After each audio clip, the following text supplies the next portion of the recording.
Kehidupan masyarakat Purworejo pada masa kolonial Belanda mencakup berbagai aspek, seperti perkembangan pesat sebagai pusat administrasi dan militer, pembangunan infrastruktur oleh bupati kolonial, serta kehadiran komunitas unik serdadu Afrika atau Londo Ireng yang tinggal di kampung Afrika. Selain itu, Purworejo juga dikenal sebagai pusat kebudayaan dan pendidikan Islam yang penting. Bangunan atau peninggalan sejarah Purworejo, yaitu 1. Masjid Agung Darul Mutakin Purworejo adalah salah satu peninggalan sejarah masa Islam di Indonesia. Masjid ini juga disebut sebagai Masjid Agung Purworejo.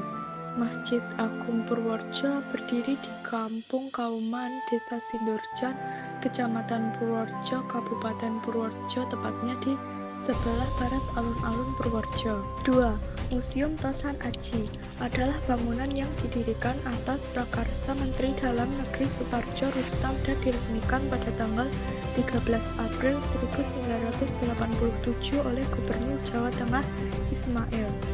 Tujuan museum ini dibangun adalah untuk menjaga dan melestarikan berbagai koleksi Tosan Aji yang merupakan salah satu bentuk hasil budaya bangsa pada masa lampau sekaligus warisan nenek moyang.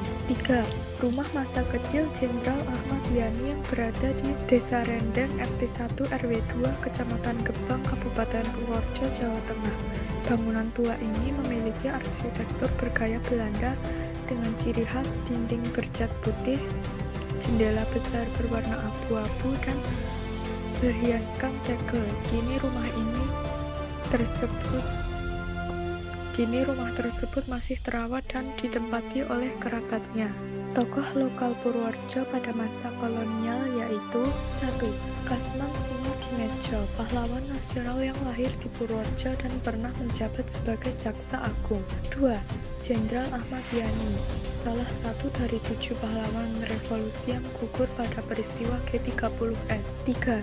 Jenderal Urip Sumoharjo, Panglima TKR pertama yang dianggap sebagai peletak dasar Tentara Nasional Indonesia. 4. Wage Rudolf Supratman, pencipta lagu kebangsaan Indonesia Raya. 5. Jenderal Sarwo Edi Wibowo, tokoh militer yang baru saja ditetapkan sebagai pahlawan nasional pada November 2025. Masa pendudukan Jepang di Purworejo pada tahun 1942 sampai 1945 ditandai dengan pembangunan infrastruktur militer seperti bunker di Kalimoro dan benteng Pendem sebagai pangkalan militer. Pada periode ini Purworejo mengalami dampak kebijakan Jepang seperti kebijakan yang cenderung sewenang-wenang.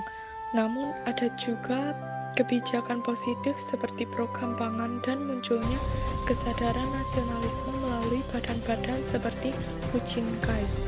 Pergerakan pemuda dan laskar rakyat di Purworejo memiliki peran penting, terutama selama masa revolusi kemerdekaan Indonesia tahun 1945 sampai 1949, di mana mereka secara aktif terlibat dalam perjuangan bersenjata dan politik untuk mempertahankan kedaulatan bangsa. Purworejo dikenal sebagai kota pejuang karena kontribusi ini dan menjadi tempat kelahiran beberapa pahlawan nasional.